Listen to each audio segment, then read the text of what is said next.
यदा यदा हि धर्मस्य ग्लानिर्भवति भारत अभ्युत्थानं धर्मस्य तदात्मानं सृजाम्यहम्। हे भारत, जब जब धरती पर धर्म की हानि और अधर्म की वृद्धि होगी तब तब मैं भगवान स्वयं धरती पर प्रकट होऊंगा। हेलो मेरे प्यारे बच्चों, चलो आज मैं आप लोगों को इस भगवत गीता के श्लोक से जुड़ी जन्माष्टमी की कहानी सुनाती हूँ। जन्माष्टमी जो हम सब हर साल अपने प्रिय श्री कृष्ण के जन्म उत्सव पर मनाते हैं।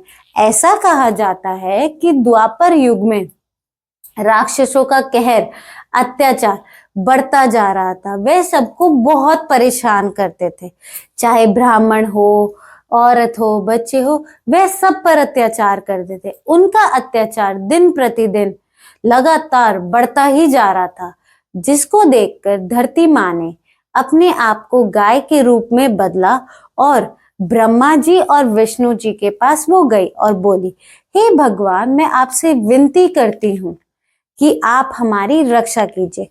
तो ब्रह्मा जी विष्णु जी से कहते हैं कि हे नारायण, अब समय आ गया है कि आप अपना 8वां रूप धारण करें। तो विष्णु कहते हैं, हाँ, अब समय आ गया है कि मैं अपना 8वां रूप धारण करूं और पृथ्वी पर जाऊं और इन सब का विनाश कर दो। और विष्णु जी का यह 8वां अवतार एक मानव के रूप में था। द्वापर युग में मथुरा के राजा थे उग्रसेन, जिनका पुत्र था कंस। कंस बहुत ही क्रूर था। वह प्रजा को बहुत परेशान करता था, उन पे अत्याचार करता था। और तो और उसने अपने पिता उग्रसेन को भी कारागार में डालकर यह राजगद्दी हड़पी थी। कंस की एक चचेरी बहन थी जिसका नाम था देवकी। वह उससे बहुत प्रेम करता था। फिर आया वो दिन जिस दिन हुई देवकी और वासुदेव की शादी। कंस ने देवकी और वासुदेव का विवाह बहुत धूमधाम से करवाया और देवकी को बहुत धन दौलत दी थी।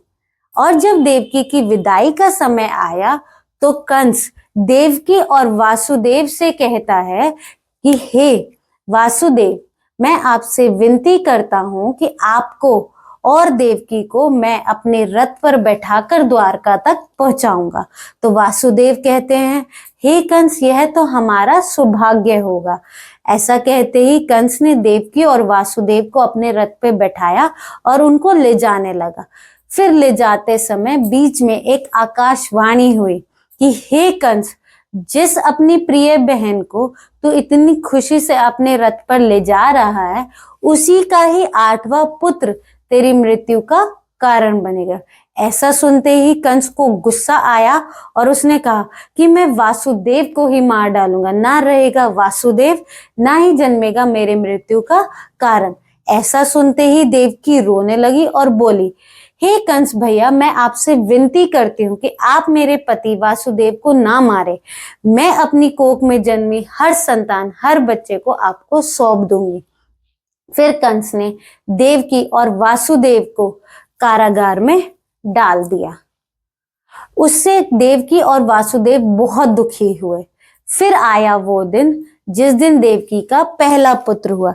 जैसे ही कंस को पता चला, वह देवकी के पास आया, पर उसने देवकी से उसके पुत्र को नहीं लिया, ना ही उसको मारा। और वह आकर सोचने लगा कि मैं देवकी के पहले 7 पुत्रों को क्यों मारूं? मुझे तो खतरा देवकी के 8वें पुत्र से है। तभी वहां पर नारद मुनि जी आए और बोले, हे कंस, तो इतना मूर्ख कैसे हो सकता है? ये देवता बहुत चालाक होते हैं। तुझे क्या पता कि देवकी का कौन सा पुत्र तेरे मृत्यु का कारण है? ऐसा सुनते ही कंस को गुस्सा आया और वो फिर से देवकी की ओर चलने लगा। बच्चों, आपको पता है नारद मुनि जी ने ऐसा क्यों किया? क्योंकि उनको पता था कि अगर कंस देवकी के 7 पुत्रों को नहीं मारेगा तो देवकी का 8वां पुत्र जन्म ही नहीं लेगा। फिर कंस जैसे ही देवकी के पास पहुंचा, उसने उसके पुत्र को उसके हाथ से छीना और उसको मार दिया। वह देखकर देवकी बहुत दुखी हुई और बेहोश हो गई। ऐसे ही एक एक करके कंस ने देवकी के 5 पुत्रों को उससे लिया और मार डाला। देवकी की कोख में जो 7वां बच्चा था वह बलराम था, जो देवकी की कोख से रोहिणी की कोख में योग माया से स्थानांतरित हो गया था।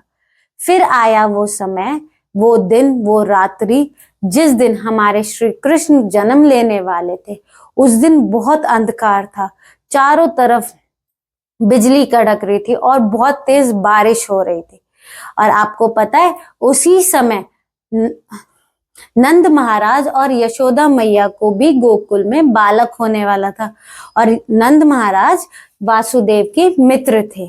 फिर रात को 12 बजे कड़कती बिजली में और बारिश में हमारे श्री कृष्ण हुए, जो और कोई नहीं बल्कि विष्णु के एक अवतार थे। फिर एक आकाशवाणी हुई कि हे वासुदेव, तुम अपने पुत्र कृष्ण को गोकुल में अपने मित्र नंद महाराज के घर पर छोड़ आओ। ऐसा सुनते ही वासुदेव ने अपने पुत्र को उठाया और जैसे ही वासुदेव ने श्री कृष्ण को उठाया, उनके हाथों की जंजीरें टूट गई, कारागार के द्वार अपने आप ही खुल गए और सारे सिपाही गहरी नींद में सो गए। और फिर वासुदेव गोकुल की तरफ बढ़े। जब वासुदेव गोकुल की तरफ जा रहे थे तो उन्हें यमुना नदी भी पार करनी थी और यमुना नदी का जल स्तर बहुत ऊपर जा चुका था। ऐसा देखकर वासुदेव ने एक टोकरी उठाई और अपने पुत्र को उसमें बैठाया। फिर बारिश भी हो रही थी तो वासुदेव को कुछ ना समझ में आया।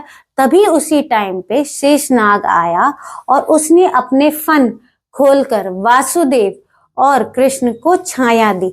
लेकिन यमुना के जल स्तर तो ऊपर था। आपको पता है यमुना के जल का स्तर ऊपर सिर्फ बारिश के कारण नहीं बल्कि उसे श्री कृष्ण के चरण स्पर्श करने थे। जैसे ही भगवान श्री कृष्ण ने अपने पैर नीचे किए और यमुना ने उनके पैरों को स्पर्श किया, वैसे ही यमुना का स्तर नीचे चला गया और वासुदेव गोकुल पहुंच गए। गोकुल पहुंचते ही वासुदेव ने श्री कृष्ण को यशोदा के बगल में लेटाया और उनकी पुत्री, जो कि एक बालक नहीं बल्कि एक माया थी, उसको उठाया और वापस मथुरा की ओर चलने लगे। जैसे ही वासुदेव महल पहुंचे और कारागार में आए, कारागार के द्वार अपने आप ही बंद हो गए और उनके हाथ में वापस से जंजीरें आ गई। अब वह बच्ची रोई और सारे सिपाही जग गए और जाकर कंस को बुलाकर लाए। कंस ने आते ही देखा कि यह तो पुत्र नहीं पुत्री है, तो वह घमंड में हंसने लग गया कि मेरे डर से तो सारा विश्व की जो माया है वही बदल जाती है, भगवान भी मुझसे डरते हैं। तभी तो देवकी को 8वां पुत्र नहीं बल्कि पुत्री हुई है। तो देवकी रोते हुए कहती है कि हे भैया कंस, आप मेरी पुत्री को ना मारे, आपको मेरे 8वें पुत्र से खतरा है, पुत्री से नहीं।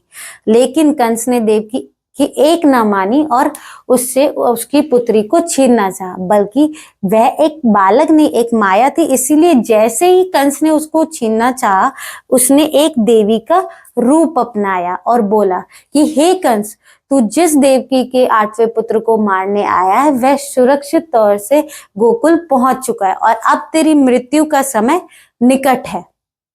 अब जब नंद महाराज और यशोदा ने सुबह उठ के अपने बालक को देखा तो पूरे गांव में बहुत बड़ा उत्सव मनाया। और जब हमारे श्री कृष्ण बड़े हुए तो उन्होंने अपने मामा कंस का वध कर दिया। तो बच्चों, हमेशा याद रखना कि बुराई की हार होती है और अच्छाई की जीत होती है। Thank you. अगर आपको ये वीडियो अच्छी लगी तो हमारे चैनल को जरूर सब्सक्राइब करना and please like, share and comment. Thank you.